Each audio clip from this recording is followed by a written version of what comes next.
So again, this idea of being able to put sound anywhere you want to is really starting to catch on. We've got the military had just deployed some of these into Iraq where you can put fake troop movements a quarter of a mile away on a hillside. Or you can whisper in the ear of a supposed terrorist some biblical verse. I'm serious. Look out for Charlie. I am in the middle of a very, very big project. In fact, I've moved about 7,000 pounds of concrete and gravel in the past 2.5 days. So I'm pretty sore, but I'm going to try to take a break here and get this video done before I get back to work. There's some things I want to talk about. It's a few different things concerning the last videos that I put out and some new information that I've stumbled across that I want to kind of get into. So let's just dive in and let me try to get through this and get it out to everybody. Now, I've talked about parallel construction in the past, and when I've talked about it in the past, I'm generally referring to high-tech parallel construction used to form and back up cases against people. Parallel construction is just that. They're using secretive methods to build evidence against somebody, or trade information to build a case against somebody from some agency or some, like a fusion center, or basically some spy ring or some high-tech technology that they can't disclose to the public, but they're going to use it to, form cases against people, whether that's drug cases or just cases against somebody to take them out if they're talking about things that they don't like them talking about, So I found this the other day. It's about a parallel construction case that's been found, and it's very, very concerning. Imagine that a law-abiding, completely innocent Texas oil field worker is just driving to a worksite and back one day, and his government, who is spying on him from some secret base somewhere, where a spy named Kiki is wondering why is he making that trip in one day as opposed to two. So right away, there's somebody named Kiki that is relaying officers information about vehicles. And here, I want you to see, they're sending them photos of the vehicles from cameras anywhere. This is definitely not a traffic cam because the camera is down low.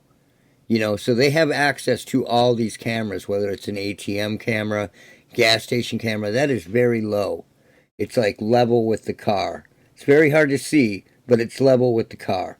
So they're sending information to these officers. Let's let it keep going. And so he directs a secretive unit of Texas deputies. Like, all these folks were directly involved in this machine they had set up to get into people's cars on the highways. So what was actually going on here is there was a WhatsApp group that was connected to fusion centers and these different organizations that were feeding police, sheriffs, different organizations, information about vehicles to pull over. Again, these people are getting their information from an anonymous source called Kiki, which is a person that none of these quote-unquote law enforcement officers had ever met, didn't know. This was just somebody on a WhatsApp chat telling them who to pull over and what to look for. Very, very scary. Here is an actual chat from the WhatsApp numbers. So it says here, okay, and then the Kiki character, it says the Ultima was at Exxon, and I'm not sure how to pronounce that, Carrizo Springs, right after coming off 2644, UTL the Pathfinder. And then it shows a photo of another car here, rental, odd travel, just hit 85 eastbound towards Dilley. This is scary. The stuff that I talk about is much more high-tech, but this is a low-tech version of parallel construction. Then it says, no PC inside Medina County. The next text says, you have 2 or more heading your way, informing the cop this. The silver Acura and blue Ford. 10-4. So this is parallel construction. They are sending information that they find odd, right? And then you're getting pulled over and you don't know why you're being pulled over. And they're asking you all these weird questions. Well, that's because it came from a fusion center or one of these centers where these spies have access to license plate readers, street cams, cameras from gas stations. They have access to all this stuff. And now they're getting people to link their cameras up on their homes to the police database so that the police can watch from there as well. And it's very, very scary that this is going on because they're using it for stuff like this. Just anything that they find weird, they're sending the cops after these people to pull them over. Like you drive around the block twice, right? And they're like, okay, that's weird. Let's have a cop pull them over. You know, it's very, very scary. But I wanted to point this out that it does exist. And here is a low-tech example of parallel construction at work. Now, somebody brought up the weird camera angle in the Giovanni Pelletier case and how it could catch that, him running across the freeway. Well, it's actually very simple.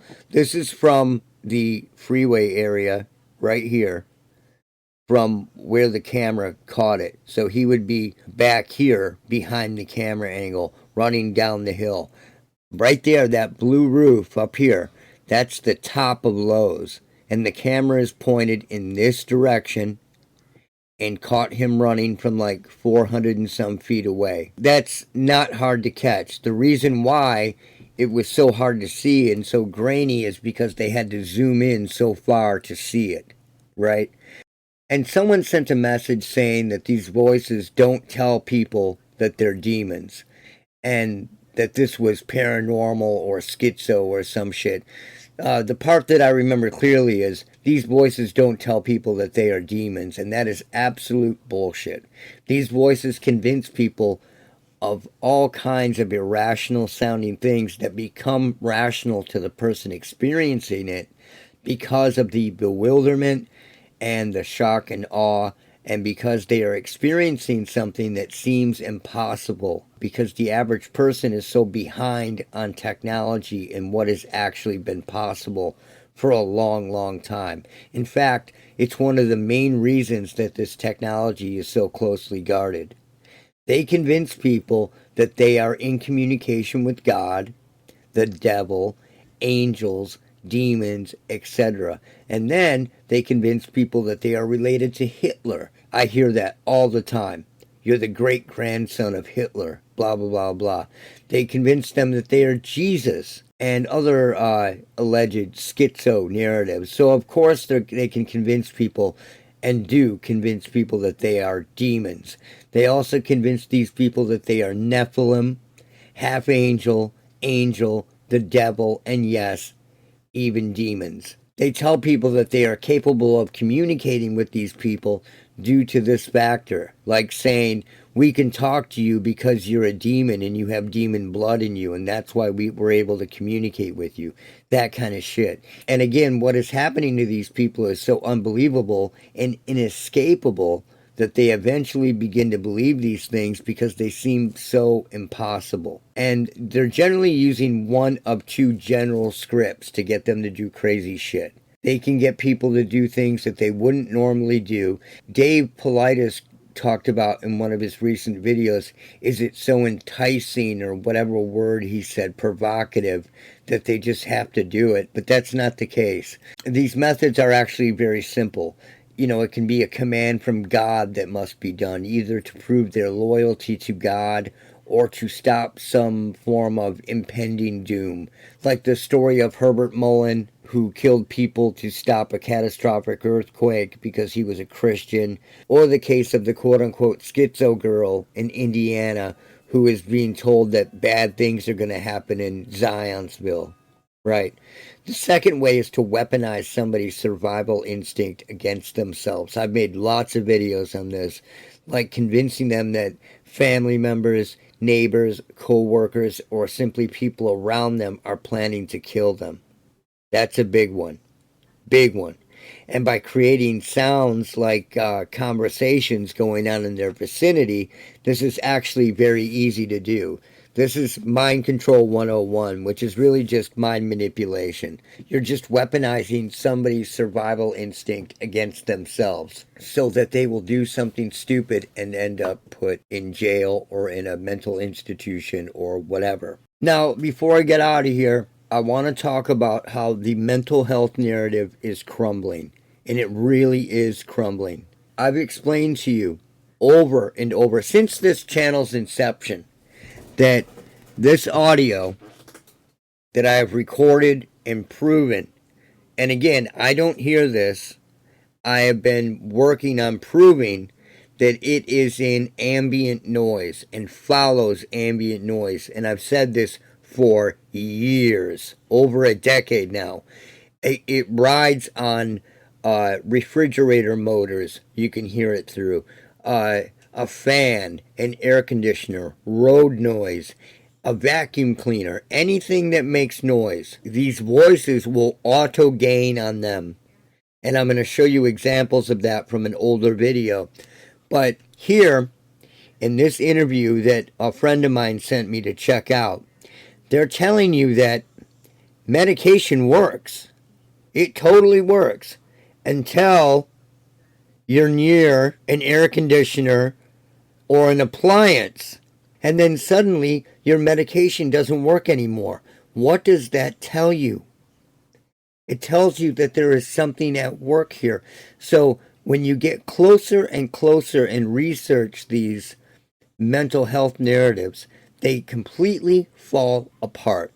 If you're taking medication and it, quote, cures schizophrenia, then why are you hearing voices when you are next to something that makes noise? Listen to part of this guy's story. Carrington Wallace is another member who has found a purpose at the clubhouse. His childhood was spent mostly in foster care. Then a few years ago in his mid-20s, the voices began. That's the schizophrenia. That's schizoaffective disorder. Wallace knows the voices he hears aren't real, but even his meds can't completely silence them. I can't sleep at night sometimes because the air conditioner that I have on won't shut up. It'll keep talking and talking and talking and talking and talking and talking, and I can't cut it off. So you're telling me that the medication works, but if you sleep next to something that makes sound, just like I've been saying on here for years and years, then suddenly your medication doesn't work anymore and you're hearing voices. Why? Because they are real voices and they are in the vicinity of everybody, whether you are a hearer or not. These people just happen to be hearers. I could sleep next to that and hear nothing, but they'll sleep next to it and hear voices because that's what it does. So let's check this out. I've explained for years that it's within ambient noise and it rides on motors, vacuum cleaners, AC units, exactly what he's explaining here. Let's listen again. But even his meds can't completely silence them. I can't sleep at night sometimes because the air conditioner that I have on won't shut up. It'll keep talking and talking and talking and talking and talking and talking, and I can't cut it off. Because it never shuts up. And I've talked about that a million times as well. So let's get into that. Now, this is work that I've done in the past and released. And you have to watch it because it has to do with the exact same thing. With people hearing noises. At first, you're going to be like, oh, this is just noise. But keep listening, and you are going to hear that it is 100% voices coming through all these units, whether it's a refrigerator motor, an AC motor, road noise, all of it. Anything that makes noise, this stuff auto gains on. So here we go. Anybody with ears, you can hear something is just rambling on and on. It's just a constant barrage of these same, like Charlie Brown's teacher. But if you keep working with this audio, you can get rid of all the noise around it and start to pull out what is actually there. It turns from this to something completely different that never shuts up. I think this particular clip that I worked on, and just like he said, it never shuts up. I've been saying that since the inception of this channel. And here's a quote-unquote schizophrenic saying the exact same thing. It's a 10-minute clip. So here is 7 minutes and 48 seconds in. It does not shut up. It just keeps going and going. Now, what is it? Well, when you get down to sonic bedrock, it's not just some random noise. I talk about affirmations, how a lot of these sound like affirmations or what somebody would think almost, right? So here it says, I need a puff. You know, how weird is that? But it does. Let's check it out. And here is another version of that. Oh, I need a puff. Why is that there? Why is that out in the ether? You know, at this time of night, this is when people are sleeping. Most people are sleeping. And suddenly a voice comes in here and it says, John's not moving. Now here's another version of that. John's not moving. And let me add that you would have to be deaf to not think that those were voices. Those are voices coming from things like AC units, washers, dryers, anything that makes noise. But that is what is in this audio of just the ambient noise, and that is more like sine wave speech. So what we are getting, it sounds like sine wave speech, and it is not radio. These are audio signals. These are vibrations. They are being transduced into sound, mechanical sound. Let's talk about, let me reiterate there. I'm not using an antenna. These are voice recorders or computers recording. These are recording devices not using antennas. It's not radio signals being picked up. These are vibrations, physical vibrations, aka sound. The most interesting one that I found. A female's voice repeats this a few different times, but I'm going to play you one. It comes in and the female sounding voice says, "You know me. You know me." This is a different version. You know me. I pitched that down so that you could hear it a little clearer. And this is an acoustic signal late at night while people are sleeping. Never stops. And it's there, and it's a voice. It is clearly a voice. There's no debating it. Now, recently I talked about the case of someone that I knew through family friends who is much older and has never had any issues mentally, was put on a medication and was lying there in bed late at night and began to hear birds and people talking. Other sounds like weird warped dogs barking, stuff like that.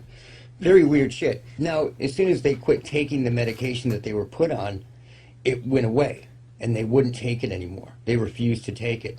Now, did this medication cause them to hear something like this? Or did the medication sensitize them to hear signals that are actually within our vicinity? Well, it has to, because if I'm recording the sounds that people are hearing, then they are no longer schizophrenic. If they can hear something and I'm recording it in the same vicinity, they're not schizophrenic. They're hearing something that most other people cannot hear. So let's listen to this signal that was caught that sounds like artificial dogs barking.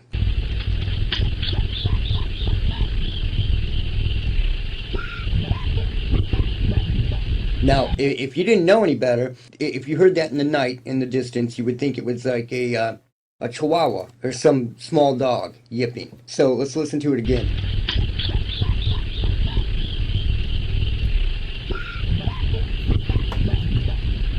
But it is clearly artificial, especially if you listen here.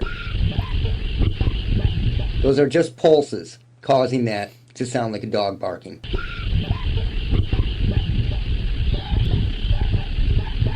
So their medication works until they're next to something that creates sound and allows this stuff to ride on it loud.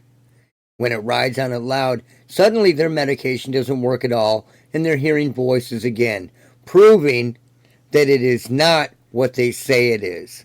Maybe this medication that these poisons that these people are being put on do desensitize them in some way, but it doesn't desensitize them all the way, because as soon as they're around machinery that creates vibrations, whether that's refrigerator motors, air conditioners, vacuum cleaners, blenders, water running, anything, they begin to hear voices again. And it proves it by that NPR interview that you just heard from that guy.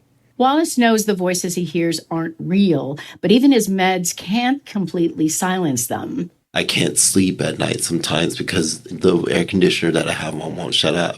It'll keep talking and talking and talking and talking and talking and talking, and I can't cut it off. So, come on, man. The mental health narrative is crumbling. And that's it for now. Look out for Charlie. Look, here's the bottom line. I have proven this over and over again. The signal is there everywhere. People are not being haunted. People are not talking to God. People are not ascending. This is affecting everyone, just like any illness. To the degree depends on the individual. The mental health industry is a fraud and a cover for this, and you can't give me one fact to disprove any of this, period. This man is seriously the... We have to leave it there. Look out for Charlie.